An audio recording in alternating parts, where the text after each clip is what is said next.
주린이들의 멘탈 강화 방송 돈다방 미쓰리 11월 12일 토요일 방송 시작하겠습니다. 지금 밖에는 겨울을 재촉하는 비라고 해야겠죠. 예, 비가 내리고 있습니다. 11월 7일 절기상으로는 입동이 지났는데 아직까지 뭐 겨울이라는 생각이 이렇게 썩 들진 않죠. 근데 며칠 전에 서울 기온으로 막 0도, 1도 이랬을 때는 솔직히 개인적으로 시겁했습니다.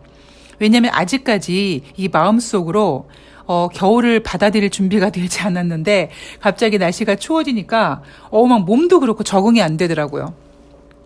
자, 여러분, 예, 이번 비가 내린 다음에 날씨가 좀 추워지겠죠. 건강관리에 좀 신경 쓰시고요. 자, 오늘 돈다방 미쓰리 11월 11일 금요일 뉴욕 증시 마감 현황과 그리고 여러분들이 올려주신 질문에 대해서 제 생각을 좀 전해드릴까 합니다. 본 내용을 시작하기 전에 제가 여러분들께 다시 한번 부탁드리고 싶은 게 있는데요. 첫 번째는 저는 여러분들이 저에 대한 호칭을 전문가라고 부르는 거 싫어합니다. 예, 그냥 미쓰리라고 불러주시고요. 뭐 윤정 씨라고 불러주셔도 되고요. 왜냐하면 돈다방 미쓰리의 방송 취지는 전문가는 없다. 그래서 투자자들이, 주린이들이 스스로 지혜로운 투자자가 되자라는 거잖아요. 그러니까 저는 전문가가 아니라 제가 다른 직업이 있는 게 아니라 증권회사에 근무했었고 본업이 주식이고 그래서 제가 돈다방 미쓰리를 하지 않는다라는 그 전제하에 제가 혼자서 이렇게 주식 매매를 한다고 생각해 보세요, 여러분. 그냥 저는 그냥 개인 투자자 중에 한 명입니다. 그런데 돈다방 미쓰리라는 그 방송을 통해서 제가 생각하고 있는 거를 여러분들께 그냥 전해드리는 것 뿐입니다. 그게 맞을 수도 있고 틀릴 수도 있고요. 저는 이제 20년 넘게 이 증권바닥 증권사 4군데 옮겨 다니고 그다음에 경제방송 같은 경우에는 한경을 제외하고 거의 모든 경제방송을 다 출연을 했거든요. 그리고 매매도 정말 많이 해봤고요. 정말 많은 돈도 많은 계좌도 말아먹어보고 한순간에 큰 돈도 만져보고 정말 이쪽 바닥에서 워낙 많은 경험을 하다 보니까 여러분들께서 저런 일도 있구나.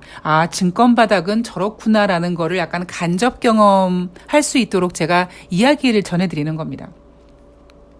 그래서 너무 저를 맹신하시면 안 되고요. 그냥 저는 최선을 다해서 제가 돈을 번다라는 생각으로 내가 내 돈을 지금 현금을 갖고 있는데 과연 어디에 투자하고 그다음에 앞으로는 무엇이 좋고 무엇을 조심해야 되는지 내가 내 돈을 벌겠다라는 생각을 가지고 하는 그러한 여러 가지의 그런 투자 아이디어를 여러분들과 그냥 공유하는 것 뿐입니다. 그래서 늘 말씀드리지만 돈다방 미쓰리만 너무 맹신하지 마시고요. 예, 다른 경제방송도 들으십시오. 네, 저는 그거를 약간 좀 권해드리고 싶습니다. 특히 저는 이렇게 막 전문적인 얘기를 잘 안 하잖아요. 제 스스로 다 의미 없다. 뭐 그런 게 무슨 의미가 있냐? 뭐 그렇게 뭐 전문 용어 얘기하는 애들 뭐 진짜 그 용어가 무슨 뜻이나 알고나 얘기하냐? 뭐 이렇게 약간 시건방진 마음을 가지고 저는 돈다방 미쓰리를 운영하는 거고 또 주린이 여러분들은 그런 경제 용어라든가 이런 것도 또 들어보실 필요가 있거든요. 그러니까 다양한 경제 방송 접하시면서 좀 시야를 넓게 가지셨으면 좋겠습니다.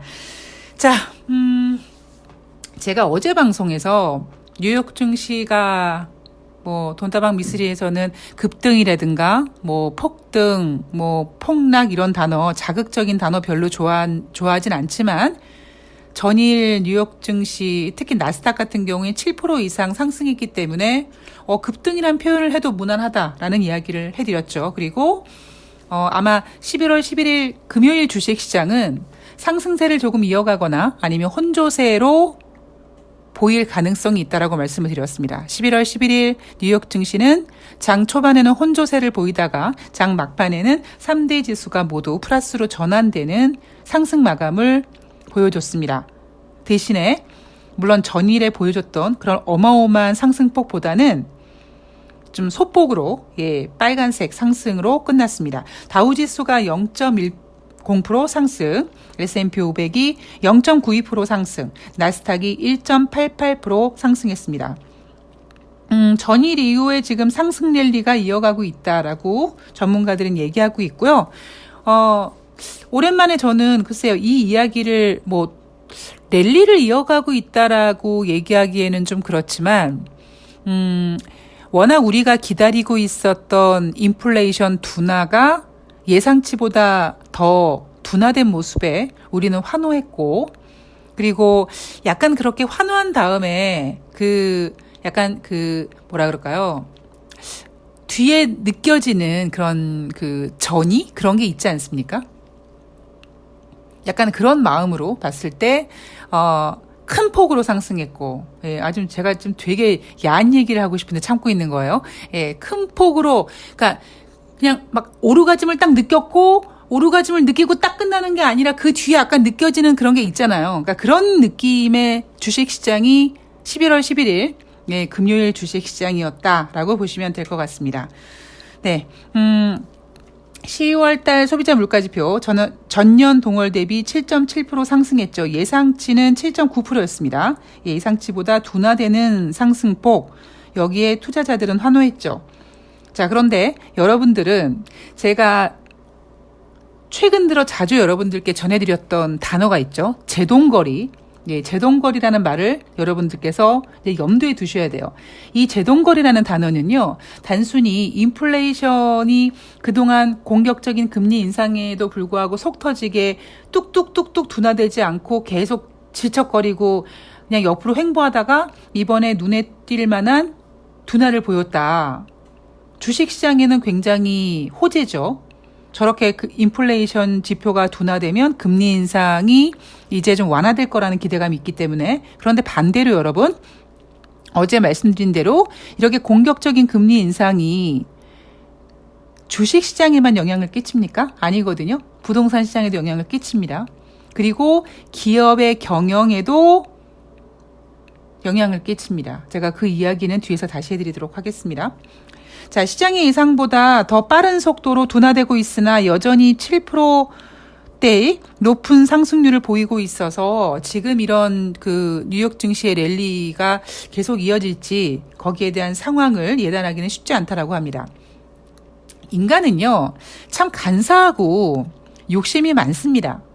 제가 앞에서도 한번 말씀드렸지만 10월 달에 발표한 9월 달 소비자 물가지표, 제가 여러분들한테 아주 조심스럽게 앞자리가 혹시 바뀌지 않을까요? 라고 했는데 안 바뀌었죠. 그럼 제가 여러분들께 전해드렸던 내용이 뭐냐면, 사실 객관적으로 팩트만 말씀드리면 공격적인 금리 인상 덕분에 어쨌든간 국제 유가도 하락했습니다만 인플레이션은 9%대에서 8%대 이렇게 떨어지고 있어요. 단지 뭐가 문제였느냐?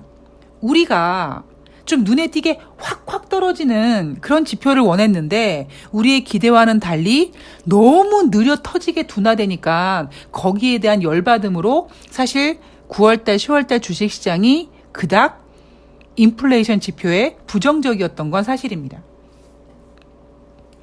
자, 그런데 이제 또 예상보다 더 빠른 속도로 둔화되고 있대요. 예상 속도보다 빠른 걸로 둔화되는 게 아닙니다. 지금 제동거리가 이제 효과를 발휘하고 있는 겁니다. 이대로 가다가는요, 12월 달에 발표하는 11월 달 소비자 물가지표는 7.7%가 아니라 7.3% 이렇게 뚝뚝 떨어질 수도 있어요. 자, 그러나 이제 문제는 뭐냐면 지금 주식시장이 바라보고 있는 건 인플레이션이 아닙니다. 지금이 아니라 앞으로. 지금 여러분들은 인플레이션이 7.9%가 아니라 7.7% 떨어졌다. 와, 금리 인상 속도 완화된다라고 좋아하고 계시잖아요. 그런데 주식시장은요, 이미 인플레이션에 대한 이슈가 좀 지루해졌습니다. 지금 뉴욕 증시는요, 이제 뭘 째리고 있냐면 경기 둔화를 째리고 있습니다. 그래서 제가 중간선거 때까지는 확실하게 고를 외칠 수 있지만 중간선거 이후에는 인플레이션에 완화되는 그러한 것들과 그리고 이제 다시 정신을 차리고 봤더니 경제 지표가 안 좋네, 경기 둔화 우려가 이런 것들이 약간 맞물려서 약간 시장에 혼란을 줄 수 있지 않겠느냐라는 것이 저의 생각이고, 그러한 저의 생각이 11월 달 증시를 전강 후 약으로 예상하게 만든 겁니다. 지금 시장에서요, 많은 갑론을박이 진행되고 있습니다. 뱅크 오브 아메리카 같은 경우에는 인플레이션이 하락하는 동안에도 고착화될 것이다. 경제는 더 심하게 둔화될 것이다. 라고 경제 둔화 얘기를 하고 있죠. 자, 버클레이스 같은 경우는요, 더 높은 금리에 대한 위협이 사라진 점은 주식시장의 최대 어려움을 해소해 준 셈이다라고 했습니다. 제가 잠시 전에 말씀드렸던 바로 그 이슈죠. 지금 이슈는 인플레이션이 둔화됐다. 버클레이스가 얘기했던 더 높은 금리에 대한 위협이 사라진 점, 이 점이 뭐겠습니까, 여러분? 인플레이션이 둔화돼서 연준이 금리를 공격적으로 인상하지 않겠다. 바로 이게 주식시장의 최대 어려움이었는데 이제 이게 해소됐다는 거 아니겠습니까? 근데 반면에 뱅크 오브 아메리카는 경기가 더 심하게 둔화될 것이다라고 얘기합니다. 지금은요, 딱 요 두 가지 이슈가 이제 기싸움을 하고 있을 때입니다. 제가 앞에서도 계속 말씀드렸지만 여러분 다시 한번 우리 그 중간선거 전까지 한번 증시를 생각해 보세요. 중간선거 전까지 뉴욕 증시 마감 현황에서 경기 둔화란 얘기는 한마디도 나오지 않았습니다. 그죠? 근데 지금은 이제 경기 둔화란 얘기가 나옵니다. 중간선거 때까지는 경기 둔화란 얘기가 나오면 안 되는 거였고, 이제는 경기 둔화란 얘기가 나옵니다. 자, 이날 발표된 경제 지표를 보면은요, 11월 미시간대 소비자 심리 지수 10월 달에 59.9였는데 11월 달에 54.7로 하락했고 7월 이후 최저치를 경신했다고 합니다. 자, 어제 방송에서도 말씀드렸지만 우리가 그동안 중간선거 제가 노래를 불렀고, 노래를 부르면서도 경제지표에 대한 이야기를 계속해드렸습니다. 경제지표, PMI 지표가 50인데 50 이하로 내려갔고 뭐 이런 기타 등등에 대한 이야기를 해드렸습니다. 근데 이제 중간선거라는 이슈가 끝나고 투자자들은 연준이 금리를 공격적으로 인상하지 않을 거야라는 거에 대한 기대로 계속 고를 외칠 것 같은 분위기에 지금 휩싸이고 있지만, 냉정하고 침착하게 무슨 소리야, 경기 둔화가 이제 뉴욕 증시에서 부각될 수 있어라는 부분을 생각하셔야 된다는 겁니다. 자, 달러화 가치가 하락하고 있죠. 제가 여러분 저의 가장 강점 중에 하나가 뭐냐면 미리 보고 빨리 본다라는 겁니다. 그게 단점일 수도 있어요. 너무 빨리 볼 때는 좀 아이씨 뭐지 이럴 때도 있는데, 어쨌든 저는 굉장히 미리 보고 빨리 봅니다. 그래서 국제 유가를 정말 점쟁이 빤스로 훔쳐입고 귀신같이 맞추고, 거기에다가 얼마 전까지만 해도 뭐 환율이 1,500원을 가니 난리 브루스 칠 때 미쓰리가 뭐라고 얘기했습니까?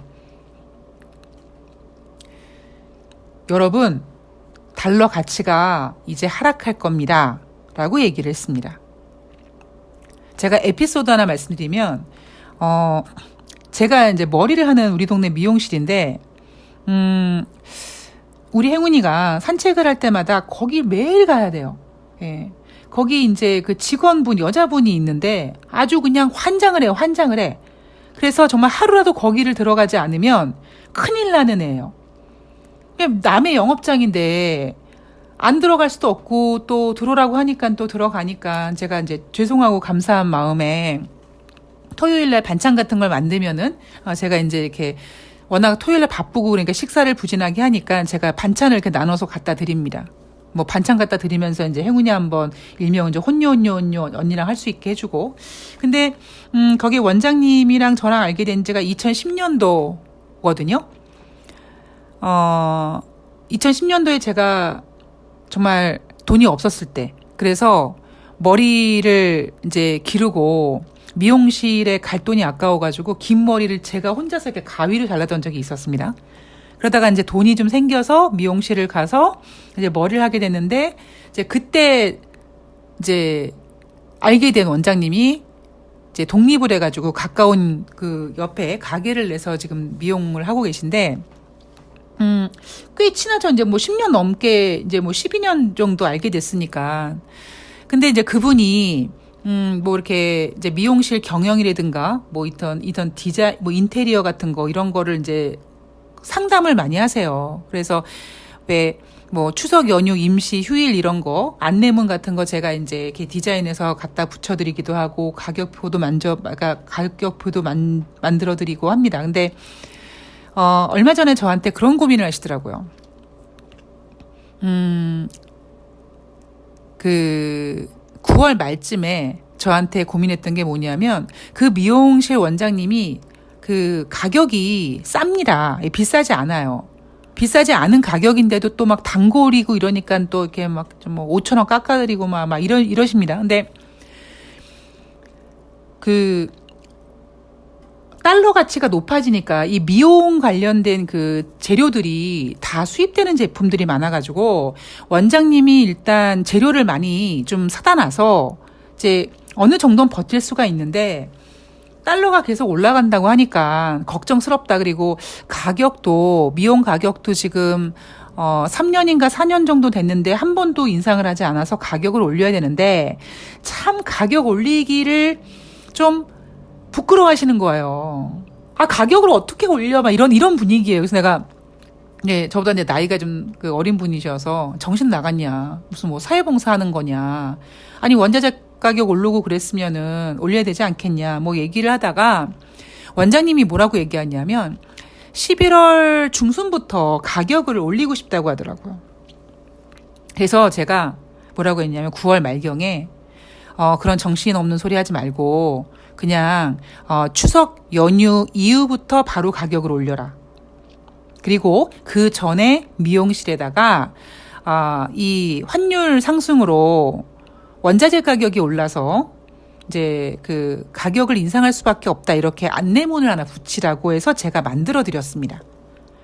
그래서 제가 왜 그런 얘기를 했냐면 이제 달러 가치가 떨어질 텐데 지금 가격 올리기가 부끄러우면 달러 가치가 올라서 원자재 가격이 올랐기 때문에 재료 가격이 올랐으니까 어쩔 수 없이 올렸다라는 명분을 만들 수 있지만 11월 달에 무슨 명분으로 어떻게 그때 가서 올리려고 하느냐. 본인은 올리고 싶어 하는데 뭐 적당한 고객들에게 뭔가 이렇게 고객들을 이해시킬 만한 명분이 없었던 거죠. 재료가 올라가긴 했지만 본인이 미리 싼 가격에 사다 놓은 재료들이 워낙 많으니까 또 그거는 생각을 못 하는 거예요. 그래서 제가 본인이 재료를 싼 가격에 사다 놨다는 생각을 잊어버리고 아주 냉정하게 미용실에서 사용하는 염색약이나 이런 것들은 수입 제품이 많은데 달러 가치가 올라가서 환율 영향으로 원자재 가격이 올라갔다. 그래서 추석 연휴 이후에 가격을 올리겠다. 그렇게 하라고 이제 했죠. 11월 달에 원자재 가격 어쩌고 못한다. 왜? 그때 가서 달러 가치가 하락할 거기 때문에. 제가 그렇게 조언을 해드렸습니다. 제가 마음만 먹고 사기를 치겠다고 하면은 제주도까지 팔아먹을 수 있을 정도 이런 설득력이 있다 보니까 그분이 꽤 고집쟁인데, 그러겠다고 해가지고 제가 이제 인상된 가격표도 만들어드리고, 그리고 이제 그 안내문도 만들어드렸죠. 자, 보세요, 여러분. 그때가 9월 말이었거든요. 추석 직전이었거든요. 지금 달러 가치가 떨어지잖아요. 자, 달러 가치를 얘기하면서 그 유튜브의 그 댓글에 어떤 분께서 이제 달러에 대한 이야기를 하시면서 이제 그 금에 대한 이야기를 물어보셨는데요. 그러니까 금에 대한 질문을 하셨는데 금에 대한 이야기를 하려면 달러 얘기를 안 할 수밖에, 할 수밖에 없죠. 자, 여러분 생각해 보십시오. 이 주식이 올라가는 거나 아니면 뭐 금이나 아니면 뭐 은이나 곡물이냐 아니면 뭐 유가나 올라가는 이유가 뭡니까, 여러분? 그냥 돈이 몰리는 거예요. 우리가 맛있는 맛집이 있는데 음식점이 똑같이 A와 B가 있는데 만약에 음식 맛이 둘이 똑같아. 근데 내가 거길 지나가다 밥을 먹으려고 하는데 A에는 줄이 없고 B에는 줄이 길어요. 그럼 여러분 왠지 느낌에 줄이 긴 B 라인에 서서 기다렸다가 먹고 싶지 않습니까? 그게 사람 마음이거든요. 그래서 돈은 몰리게 되어 있습니다. 달러 가치가 올라갔던 이유는 뭐였냐면 달러가 안전자산으로서의 역할을 좀 많이 했습니다. 물론 금리 인상 때문에라는 재료도 있었지만 여러분 얼마 전까지만 하더라도 뭐 유럽이니 중국이니 뭐 지금은 볼륨이 줄어들었지만 제가 매번 말씀드리는 미국은 워낙 쓸카드가 많다 보니까 미국은 다른 나라가 죽든 말든 아랑곳하지 않고 자기네들 그냥 경제가 좋다고 계속 포장하고 하다 만약에 주식시장이 하락하면 자기네 경제가 안 좋아서 하락하는 게 아니라 다른 애들 때문에 하락한다. 이렇게 핑계를 대는 녀석이라고 얘기했잖아요. 그래서 달러에 돈이 몰린 겁니다. 안전자산으로 몰리든 아니면 미국이 금리 인상을 함으로써 달러 가치가 비싸지든 아니면 미국이 금리 인상을 함으로써 다른 국가들의 어떤 환율에 대한 문제 때문에 경제가 안 좋아지고 뭐 인플레이션이 우려되고 이런 것들 때문에 안전자산이든 해서 달러 가치가 올라간 겁니다. 근데 제가 앞에서 그런 얘기 해드리면서 뭐라고 얘기했냐면 여러분 경기 침체나 경기 둔화가 어느 정도까지는 미국이 자기 잘난 맛에 우리만 잘 나가라고 할 수 있지만 미국이란 나라도 결국에 지구상의 다른 나라들과 같이 섞여서 그물망처럼 얽히설키 같이 묻혀서 사는 나라 아니겠습니까? 그러니까 다른 나라가 경기 침체되고 경기 둔화 얘기 나오면 미국도 거기서 벗어날 수밖에 없어요. 벗어날 수가 없어요. 자, 여러분 지금 달러가 왜 떨어질까요? 물론 달러에 돈이 몰렸던 것이 빠져나오는 것도 있지만 이제 미국의 경기 둔화도 달러 가치의 하락에 한몫하고 있는 겁니다. 그 전까지는 미국이 공격적인 금리 인상을 할 수 있었어. 뭐 그런 것 때문에 자신감 때문에 돈이 몰렸다면 이제 미국도 경기 둔화를 걱정해야 되지 않나? 뭐 이러한 생각이 들다 보니까 달러의 셈이 빠집니다. 그러면 어디로 가겠습니까? 11월 11일 유동성 위기에 내몰린 가상화폐 거래소 FTX가 미국에서 파산법 11조에 따른 파산보호법 절차를 시작했다고 하죠. 예전에 가상화폐가 없었을 때 굉장히 돈은 심플하게 움직였죠. 달러에서 빠지면 뭐 금으로 가고 굉장히 심플하게 움직였습니다만 지금은 어찌 보면 그 가상화폐라는 녀석이 생기다 보니까 그 돈이 좀 분산되는 게 있습니다. 그래서 뭐 달러나 뭐 아니면 엔화나 이런 안전자산이라고 불리는 화폐 가치에 투자했던 애들이 가상화폐 쪽에도 관심을 가지면서 금은 관심을 갖지 못했었거든요. 금은 굉장히 오랜 기간 동안 소외가 됐습니다. 근데 이제 이게 자산 버블이 꺼지면서 여러분 주식시장만 꺼지나요? 아니라니까요. 다 전반적으로 꺼집니다. 주식이 먼저 꺼져요. 아직 부동산은 시작도 안 했어요. 자, 그렇다면 이제 그 꺼지는 가운데서 이제 가상화폐 거래소 이런 애들이 파산한다. 이런 이제 자산화폐, 그러니까 자산 가치가 꺼지는 일들이 발생하는 겁니다. 그러면 사람들이 어디로 자금이 몰릴까요? 금으로 몰린다라는 거죠. 아무리 다른 투자 대안이 생겨서 한때 유행을 한다고 해도 결국 돌아가는 곳은 금 쪽으로 갈 가능성이 높습니다. 현재로서는요. 그래서 저는 금에 대해서 긍정적으로 보고 있잖아요. 예. 근데 여러분 금 같은 경우도 뭐 제가 얘기한다고 바로 올라가거나 그런 건 아닙니다. 금 같은 경우는요 굉장히 길게 봐야 되고요. 그리고 예전보다 더 길게 봐야 되는 이유가 뭐냐 하면 바로 가상화폐나 뭐 다른 주식시장에서도 뭐 인버스라든가 뭐 다른 투자 대안 될 수 있을 만한 상품이 많다 보니까 예전에는 돈이 휙휙휙휙 움직였는데 지금은 막 따로복밥처럼 막 분산되는 효과가 있어서 시간이 좀 더디게 걸립니다. 네, 그런 점을 좀 고려하시면 될 것 같고요. 그리고 SJ 킴님께서 질문을 올려주셨는데요. 제가 간단하게 답을 드릴게요. 돈다방 미쓰리에서 국내에서 발표되는 경제지표 한 번 언급해 드린 적 있습니까? 제 기억으로는 거의 없습니다. 그럼 우리나라에서는 뭐 소비자 물가지표, 수출 이런 거 발표 안 하나요? 하거든요? 근데 저는 한 번도 얘기하지 않죠. 왜? 대한민국 주식시장은요, 굉장히 건방집니다. 그래서 대한민국 주식시장은 대한민국 경제지표를 개무시합니다. 정책이요? 세제 개편? 주식시장은요, 안중에도 없어요.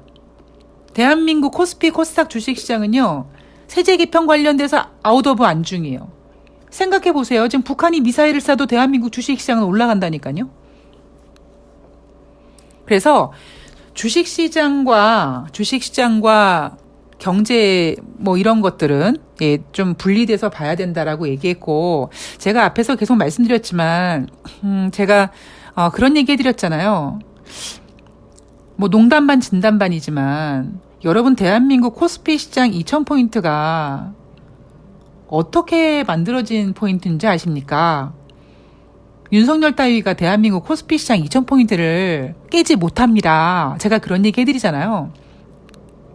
그래서 제가 여러분들께 좀 부탁드렸던 게 뭐냐면, 증시가 하락하는 걸 가지고 윤석열 때문에라고 얘기하지 말아라. 제가 그 얘기를 9월 말부터 계속 했습니다. 그리고 다른 시사방송에서도 그런 얘기를 하는 거에 대해서 제가 비판도 했습니다. 그러지 말라고. 그러면 주식시장, 10월달 주식시장 올라갈 건데, 그럼 주식시장 올라가면 윤석열 때문에 올라가나? 그렇게 얘기하나? 아니거든요. 주식과 정치, 하물며 주식과 경제는요, 대한민국 같은 경우는 조금 분리되어 있습니다. 그게 어찌 보면 제가 대한민국 주식시장을 허접하다고 얘기하는 이유일 수도 있고, 한편은 제가 대한민국 주식시장을 사랑하는 이유이기도 하죠. 왜냐하면 대한민국 주식시장은 경제, 정책 이런 거 상관없이, 물론 테마 관련된 거는 그 종목 관련된 종목들은 움직이지만 전체적으로의 지수 움직임은요, 대한민국 주식시장은 그 대한민국 주식시장만의 고유한 그런 움직임이 있습니다.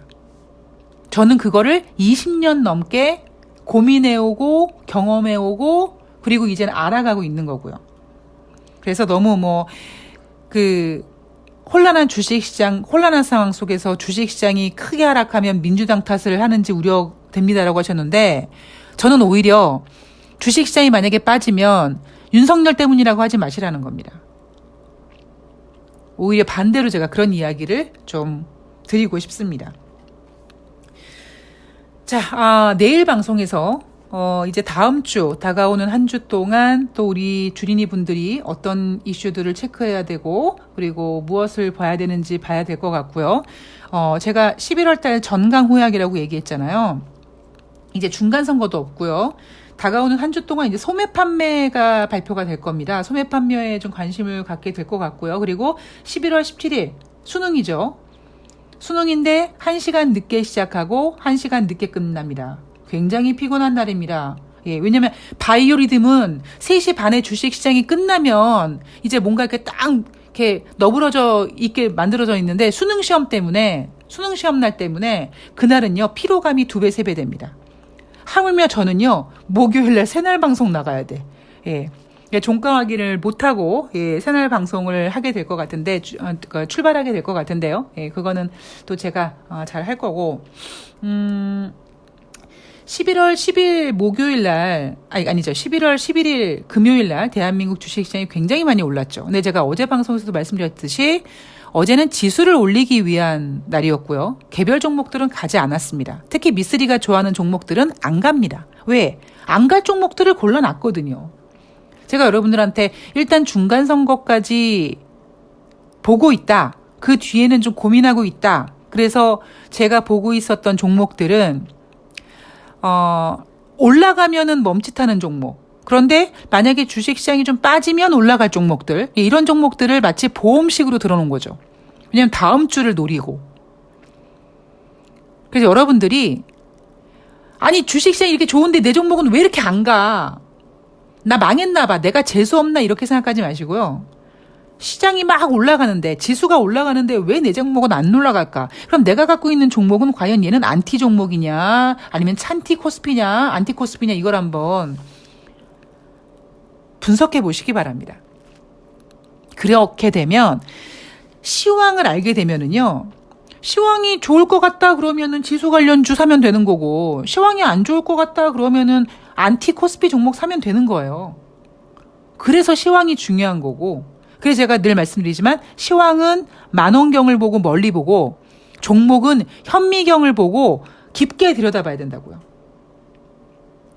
여러분들께서 11월 11일 금요일 날 뉴욕 증시가 상승했는데 내 종목이 안 올라가네, 나는 아직 회복이 어렵네, 그렇게 생각하시지 마시고요. 우리 한번 생각을 거꾸로 한번 해봅시다. 만약에 여러분 9월 말에 전문가들이 생각했던 대로 막 주식시장 막 빠져가지고 막 지금 2050포인트 막 2000포인트 간당간당하고 막 1970포인트 가고 막, 그럼 여러분은 어떻게 사셨을 것 같습니까? 그러지 않게 아직 내 종목은 때를 기다리고 있는 거야. 여러분, 지수는요, 이제 박스권을 만들어 갈 겁니다. 굉장히 단단한 박스권을 만들어 갈 가능성이 높습니다. 지금 이렇게 뭐 고를 외쳐야 돼, 스톱을 외쳐야 돼, 뭐 난리 부르스를 튀지만 결국 당연히 여러분 뭐 2022년 12월 달까지 3,000포인트는 어린 반푼 넣을 수도 없고요. 그래서 박스권을 만들어 갈 거기 때문에 일단 박스권을 여러분 생각해 보세요. 2,000포인트에서 2,200포인트 박스권이 여러분들에게 심리적으로 더 안정이 되십니까? 아니면은 2,200포인트에서 2,400포인트 박스권이 조금 더 안정이 되십니까?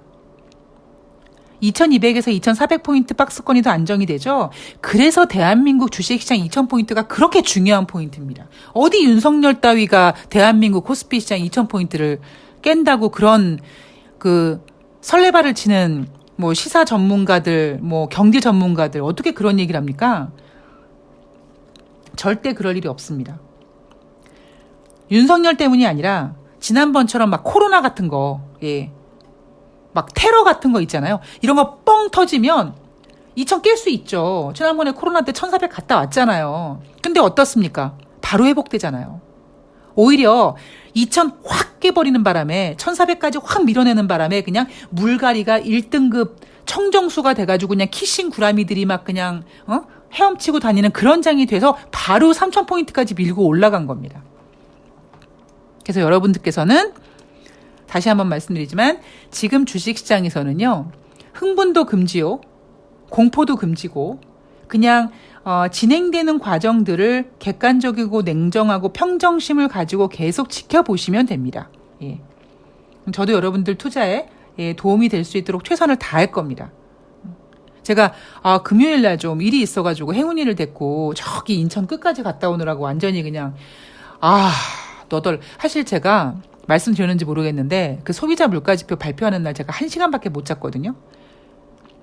그러니까 1시간, 목요일 날 새날 방송하고 왔는데 그날 밤에 소비자 물가지표 확인하느라고 1시간밖에 못 자고, 그리고 이제 금요일 날 주식시장 보고 이제 그리고 행운이를 가방에 넣어서 부여잡고 인천까지 갔다 왔습니다.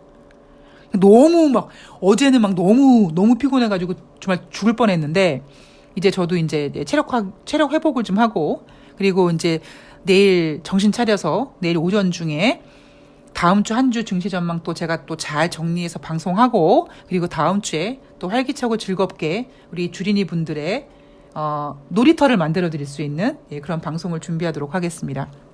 여러분, 돈은요, 즐기면서 봅시다. 주식 재미있게 봅시다, 우리. 그리고 진짜 돈 많은 사람들은요, 돈을 많이 버는 것보다 원금을 보존하는 거를 더 중요하게 생각합니다. 그게 부자들의 마음입니다. 그러니까 우리가 지금은 현재 부자가 아니지만 주식시장 막 올라간다고 막 올라가는 거 막 따라 사고 막 욕망에 막 촛불을 지피지 마시고요. 언제든지 기회는 오고, 그리고 그 기회는 지금 하나씩 만들어져 가고 있으니까 여러분들의 물려있는 종목들이 원금 회복되는 그날을 위해, 그리고 여러분들의 종목들이 수익권으로 돌아가는 날을 위해, 그리고 여러분들이 시황을 잘 보는 그날을 위해 돈다방 미쓰리가 최선을 다해서 노력하겠습니다. 자, 오늘 남은 시간 잘 보내시고요. 저는 내일 일요일 방송에서 찾아뵙도록 하겠습니다. 고맙습니다.